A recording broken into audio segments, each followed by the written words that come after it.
Hello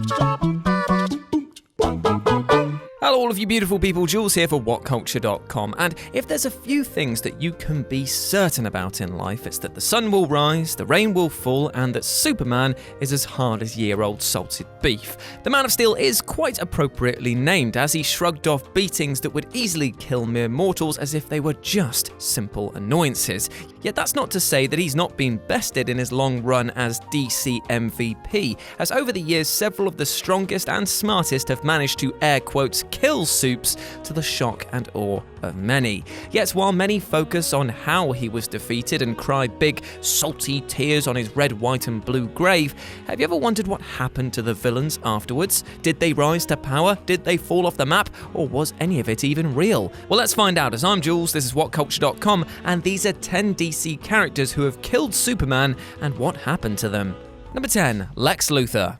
While Luthor has killed Superman in a whole variety of bizarre and beautiful ways over the pair's rivalry, the golden standard for these antics is set in Superman number 149, which features Luthor literally going as far as to create the cure for cancer in order to get a prime opportunity to kill the Man of Steel. Of all of the various convoluted schemes that Luthor has been involved in, this is easily the most unusual, even all these years later. Lex spends countless amounts of time bonding with the hero and building him neat little gadgets to help him in his quest to save the day, all with the express purpose of slowly weaseling his way into Superman's trust in order to eventually murder him. And it works too, with this being one of the surprisingly few comics to feature Superman dying for real, and not dying only to be revived by whatever weird circumstance can be dreamt up in a writer's fever dream later on down the line. Although we have to admit that Lex also more or less dies for his crimes when he's tried and sent to the Phantom Zone. Talk about the long game though, right? Number 9. Orgons. The DC Presents universe is a funny old place in that it's pretty much purpose-built to show the totally weird and theoretical comic book scenarios that would never usually make it to print. That's exactly why it's not entirely surprising that Superman dies in DC Comics Presents number 51. In fact, the comic begins with Superman's death at the hands of the alien Orgons, and then immediately turns to the Atom teaming up with a Superman from 10 minutes before the event in order to make sure that the aliens don't actually murder the Man of Steel. Though this results in Superman surviving, it does essentially create an alternate universe where Superman instead flees from the aliens, meaning that in the initial timeline, Superman still does die. It's kind of like Back to the Future, only nobody ends up being hit on by their own mother. Thank Christ. Number 8. Superman. In the single weirdest Superman death of all time, the conclusion of Superman, Whatever Happened to the Man of Tomorrow, closes with Superman himself killing off his heroic form. After killing, and I always butcher this so apologies, Mr. Mixel-Pitlick, by tearing him between universes, Superman realizes that he's broken his oath not to kill by purposefully killing the creature from the 5th dimension, and thereby vows to end his hero career then and there. We see Superman walk into a room labeled Gold Kryptonite, and while this initially looks like total suicide, it is later shown that this only killed off Kent's ability to be Superman by permanently removing his superpowers. Although Clark Kent lives on, Lois is correct in saying that she never saw Superman again, because with Kent being stripped of his superpowers, Superman has ceased to exist, with Clark killing off his beloved superhero form in order to redeem himself for committing murder. Number 7. He-Man. There's a fair old list of characters that you'd expect to have killed Superman in some continuity or another. Doomsday, Luthor, Bizarro. In fact, any major DC villain in the roster has a good chance of claiming a kill.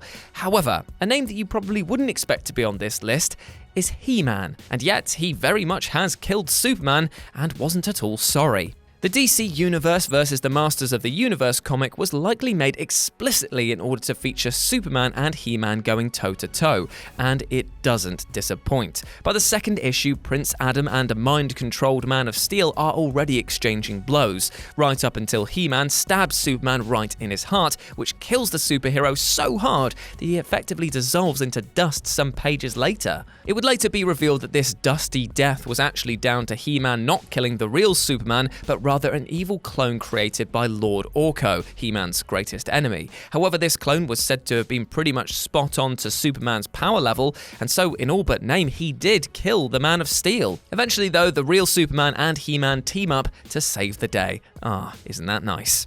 Number 6. Killer Frost.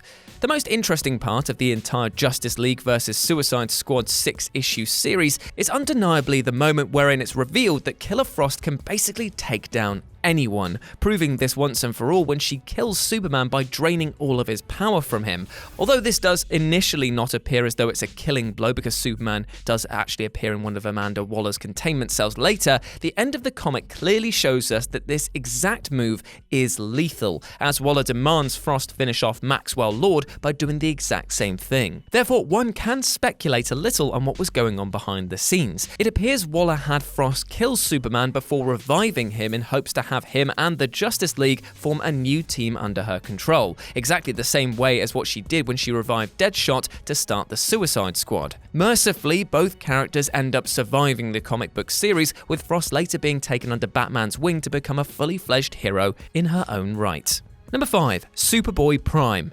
With so many Superboys and Supermen around the Infinite Crisis arc, it's perhaps inevitable that at least one of them was going to face the Grim Reaper at some point within the comic. And indeed they do, with the older Earth 2 Superman dying towards the end of the comic after he and the evil Superboy-Prime fly into one of the universe's red suns while fighting and then crash down onto the planet Mogo. While it also takes Earth 1's Superman to beat Prime down before he is once and truly defeated, his Earth 2 counterpart succumbs to his injuries as soon as the fight is over, in a tragic moment where he passes away while speaking to Power Girl. However, his death was not in vain, as we learn at the end of the comic that Superboy-Prime has been placed within a Green Lantern containment cell in the middle of a Sun Eater, which is a thing that gradually drains his powers, and is guarded constantly by an entire squadron of the Lanterns themselves, leaving little room for escape. Well, at least here's hoping, right? Number 4. Doomsday. Doomsday's drawn-out murder of the Man of Steel in the Death of Superman comic is something of a cultural cornerstone of the DC universe, and arguably it's the single most powerful death of the DC hero ever put to page. It's a story that serves to properly establish both Doomsday and Superman as absolute badasses, showcasing them battling for nearly the 100-page runtime, and trust me, it is hard to keep people entertained when watching people smash for that long outside of one of your mum's famous back catalogue of scat porn films. And yes, that is my one per list. As the fight grows out of hand, Superman realises that this is one battle that he might not make it out of, and so he says his goodbyes to Lois Lane before breaking into the last round of the battle, the conflict that would indeed see the Kansas-grown superhero finally defeat the hulking brute, but at the cost of his own life. Number 3. Lex Luthor. While it's perhaps unfair to include Lex twice, Superman Red Sun does take place in an alternate universe where Superman grew up in the USSR and is kind of evil, which therefore makes for a totally different dynamic between the two. Therefore, I think I can include it.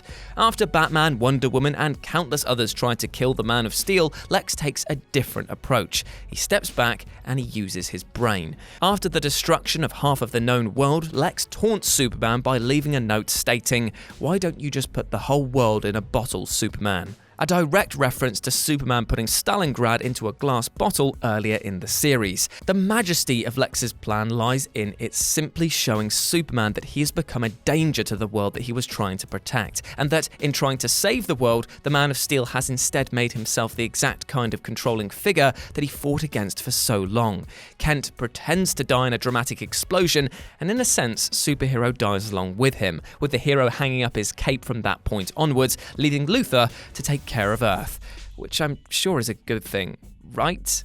Number 2. Gog. Gog, a terribly named but supremely powerful being, is actually accountable for several Superman deaths, as he uses his abilities to destroy the Man of Steel across multiple timelines, disrupting the overall DC universe in the process.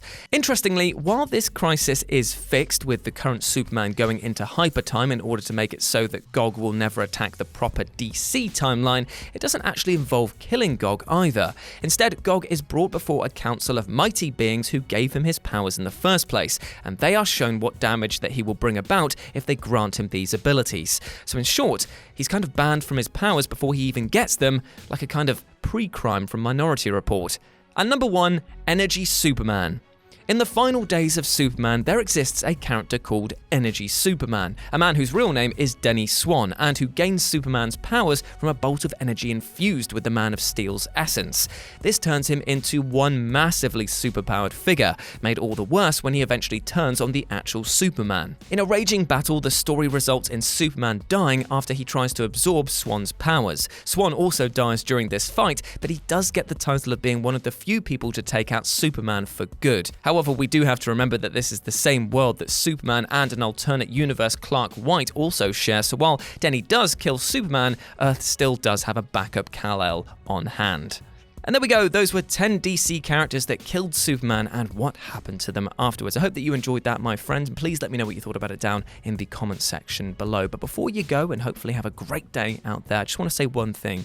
You can be your own Superman by doing something incredibly simple, and that is taking time to be kind to yourself. It is very easy to try and forge ahead and just use energy to overcome every problem, but trust me, sometimes that is not the right thing to do. Sometimes it is better to take a step back, analyze what you can and you can't control, and go from there. And remember, you can ask for help. No one's going to judge you for asking for a helping hand in your time of need. As always, I've been Jules. You can chat to me further at RetroJ with a 0 over on Twitter. You have been awesome. Never forget that, and I'll speak to you soon. Bye.